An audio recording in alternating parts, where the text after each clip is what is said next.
সুপ্রিয় দর্শক মণ্ডলী, এই মুহূর্তে অবস্থান করছি দক্ষিণ জামশা পুরাতন বাজার। এক থাকবেন। আসসালামু আলাইকুম। ওয়ালাইকুম আসসালাম। ভালো আছেন? আলহামদুলিল্লাহ। ভাইকে তো অন্য কখনো দেখতে পারিনি, বা মনে হইতেছে এই দোকানটা নতুন দিছেন। ভাইকে আসলে এই দোকানটা নতুন দিছেন? জি ভাই, আসলে আমি শোরুমটা নতুন নিচ্ছি। আপনাদের সকলের দোয়া এবং ভালোবাসা চাই। এমনকি আমার এই দোকানের নাম হচ্ছে ফাইজা বাইক স্টেশন। এখানে পুরাতন নতুন মোটরসাইকেল আপনারা করবেন, নিতে পারবেন। এমনকি ব্যবসাটা আমি নতুন শুরু করছি। তো দেখা গেছে যে আমার কাছে কিছু কালেকশন আছে, সেগুলো যেমন এবিএস পালসার আছে।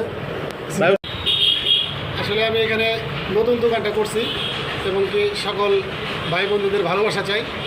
আর নতুন দোকান হিসাবে আমি চেষ্টা করি সবার জন্য যে একটু ভালো কন্ডিশনের বাইক কেনার জন্যে, এবং কি ভালো জিনিস কিনবেন, ভালো চালাবেন আপনারা। আমি সবসময় চেষ্টা করি যেন ফ্রেশ কন্ডিশনের বাইক কেনার জন্য, যেগুলো 2000-3000 কিলোমিটার চলছে, এবং কি ভালো ফ্রেশ কন্ডিশনের গাড়ি কেনার জন্য চেষ্টা করি। তো সবাই আসবেন আমার এখানে। এবং কি আমার দোকানের স্থানটা হচ্ছে ফজল শপিং মলের পশ্চিম পাশে, দক্ষিণ জামশা পুরাতন বাজার।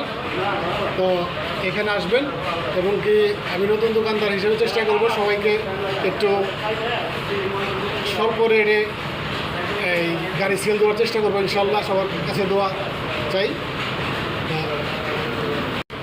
সবার কাছে দোয়া চাই, এবং কি সবাই ভালো থাকবেন। আসসালামু আলাইকুম। আসসালামু আলাইকুম ভাই, ভালো আছেন? গাড়ি নেওয়ার জন্য আসছেন নাকি? তাও দেখতে আসছি। কোনটা পছন্দ হয় নাকি ভাই? পছন্দ ফিক্সন ধরে দেখি নেই কোনটা কিনুন, যদি যেটা ভালো যদি লাগে। এটা তো ফ্রেশ গাড়ি। এটা কি গাড়ি ভাই? গাড়িটা কিন্তু ফ্রেশ, তাই না? একদম। আসলে যে একটা স্বপ্ন থাকে তো, আসলে গাড়ি না, গাড়ি আর নারী এই দুটো জিনিস হলো। গাড়ি মোটরসাইকেল আছে দুইটা আমার, তারপর একটা জার্নি করার জন্য বাংলাদেশের ঘোরার মানে একটু জন্য বড় গাড়ি কেনার জন্য। গাড়ি এখনো তাহলে ডিসিশন হয় নাই যে আসলে কোনটা নেবেন না? আমি দেখতে আছি, সবসময় দেখতে আছি কি কিনুন। আচ্ছা ঠিক আছে ভাই, অসংখ্য ধন্যবাদ। আসসালামু আলাইকুম।